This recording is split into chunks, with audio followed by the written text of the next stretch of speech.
बिस्मिल्लाहिर्रहमानिर्रहीम। अस्सलाम वालेकुम। क्या हाल है जी? ठीक है। अच्छा, ऑयल को तो आज दिन को ही मैंने फोरकास्ट कर दिया था और गोल्ड जो है आई थिंक के फ्राइडे वाले दिन जो मैंने एनालिसिस आपको दिए थे वो एज़ इट इज़ ही हैं। वही एनालिसिस वैलिड रहेंगे मंडे यानी कि कल के लिए, 4 सितंबर के लिए। तो आज कुछ दोस्त मुझे कह रहे थे कि नहीं, जो लेटेस्ट अपडेट है वो आप शेयर करें, तो वो अभी मैं वीडियो फॉर्म में आपके साथ शेयर करने जा रहा हूँ।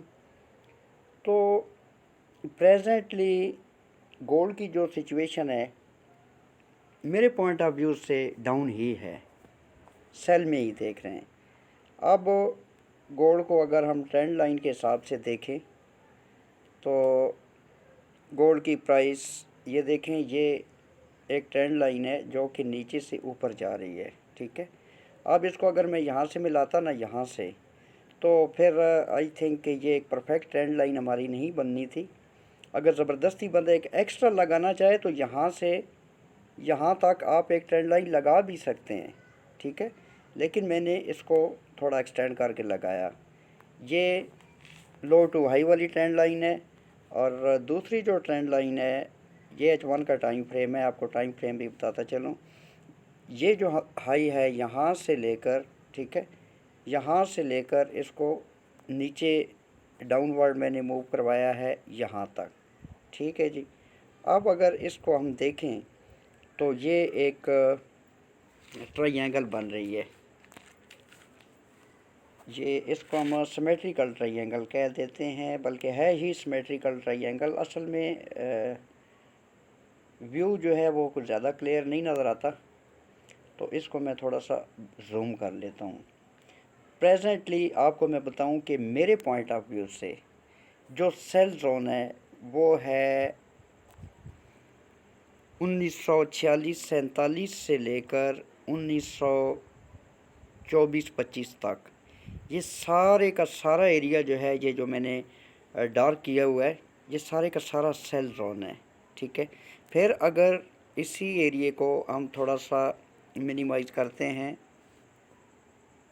तो मिनिमाइज करने के बाद 1946 और 47 आप ज़हन में रखें।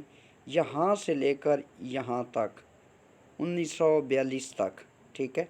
ये आपको एक ओवरलैपिंग नज़र आ रही होगी। ये एरिया क्रिटिकल है। ठीक है। क्यों कि एक तो ओवरलैपिंग हो रही है, यहाँ पर दो जोन आपस में मिल रहे हैं, नंबर 1। नंबर 2, ये जो हमारी एक ट्रेंड लाइन है ये वाली, ठीक है, इसका व्यू आपको ऑलरेडी मैं बता चुका हूँ। ये अप से डाउन आ रही है मूव करते हुए। एक ये ट्रेंड लाइन जो है ये इसी एरिए में 1946 से लेकर 1942 का जो एरिया है इसी एरिए के अंदर इन्वॉल्व हो रही है। तो अब पॉसिबल है कि कल यानी कि 4 सितंबर को मंडे वाले दिन अगर मार्केट अप साइड को जाती है तो 1942 का एरिया है। अगर आप सेल लेना चाहते हैं तो एक सेल आप यहाँ पे भी ले सकते हैं। बेहतर तो ये है कि आप वेट करें कि प्राइस ऊपर जाए और ये वाली जो अपर ट्रेंड लाइन है यानी कि अप से डाउन आ रही है, ठीक है, इस पर रेजिस्टेंस ले या यहाँ से रिजेक्शन इसको मिले तो रिजेक्शन पर आपने जो है वो एक सेल ले लेनी है। ये एविडेंस 2 हमारा हो गया और एविडेंस 3 जो है वो हमारा 1946 या 47 का एरिया है। अगर प्राइस अप जाती है तो आपने वेट करना है। पहली बात तो ये है कि आप 1942 से सेल न लें, आप वेट करें। ये जो ट्रेंड लाइन है 1943-44 के एरिए में आई थिंक कि ये बन रही है। और ओवरऑल अगर हम बात करें तो 44 और 45 का जो एरिया है यहाँ से हमें एक ज़बरदस्त सेल मिल सकती है, जो कि जिसकी रीज़न ये वाली ट्रेंड लाइन है। ठीक है, ये ट्रेंड लाइन। अब अगर तो प्राइस सीधा ऊपर जाती है तो एरिया वही बनता है 44-45 का। ठीक है, ये 46 का एरिया है और ये ट्रेंड लाइन जो है ये आई थिंक 44 के एरिए में मौजूद एग्जिस्ट कर रही है। आपने कोशिश करनी है कि हाई से आप सेल लें, बजाय 42 से आप सेल में बैठें। या जब ये वाली ट्रेंड लाइन है, एक कोई कैंडल अप साइड को जाती है, डोंट वरी, 1945-46 के एरिए में आपको मिलती है तो आपने क्या करना है, आपने सेल ले लेनी है। अगर फिर भी प्राइस अप साइड को जाती है 1952, 1955 तक प्राइस जाती है तो आपने सेल ही लेना है। और आपका स्टॉप लॉस जो है 1952 तक अगर प्राइस जाती है तो आपका स्टॉप लॉस 1955 हो जाएगा। ठीक है, 1955 का स्टॉप लॉस हमारा होगा। बेहतर तो ये है कि आप वेट करें कि प्राइस अप साइड को आए और ये वाली जो अपर ट्रेंड लाइन है, इस ट्रेंड लाइन से या तो रेजिस्ट हो, इसको रेजिस्ट मिले, और अगर प्राइस अप साइड को आती भी है तो 1946 का एरिया है, 46-47। ठीक है, यहाँ से आपने सेल लेनी है और स्टॉप लॉस आपका 1955 होगा अगर प्राइस यहाँ तक आती है। ठीक है, यहाँ पर ये वाली जो कैंडल की क्लोजिंग हुई हुई है यहाँ तक आती है। मैं इसको थोड़ा ज़ूम कर लेता हूँ ताकि आपको क्लियर नज़र आए।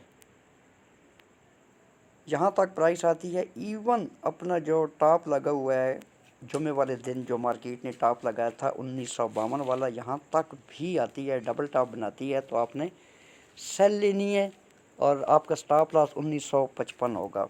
बाकी जो अपडेट होगी वो इंशाल्लाह मैं आपके साथ शेयर करता रहूँगा। अगर यहाँ से आप सेल लेते हैं तो TP1 आपका ये वाला एरिया हो सकता है, ये वाला 1935 पे आप TP रखें।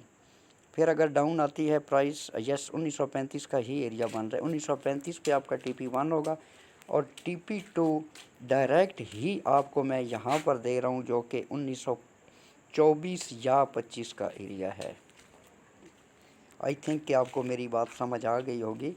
अब अगर मंडे वाले दिन मार्केट ओपन होती है और प्राइस अप साइड को जाना शुरू करती है तो आपने यहीं से सेल नहीं कर देना, आपने वेट करना है कि ये जो जोन है यहाँ पर आपने देखना है कि प्राइस का बिहेवियर क्या है। अगर यहाँ पर आपको कोई मोमेंटम सेल मिलती है तो आपने सेल करना है। अब बेहतर तो ये है कि 44 और 45 का जो एरिया है यहाँ पर एक सेल लें, एक सेल आपने यहाँ पर लेनी है 46-47 के एरिए में। एक 44-45 का एरिया है, यहाँ से आपने सेल लेनी है और दूसरी 46-47 से 0.01 लार्ज साइज़ जो मेरा रिकमेंडेड लार्ज साइज़ है। अगर आप ज़्यादा लार्ज साइज़ लगाते हैं तो फिर आई थिंक कि ये ट्रेडिंग रूल्स की वायोलेशन होगी।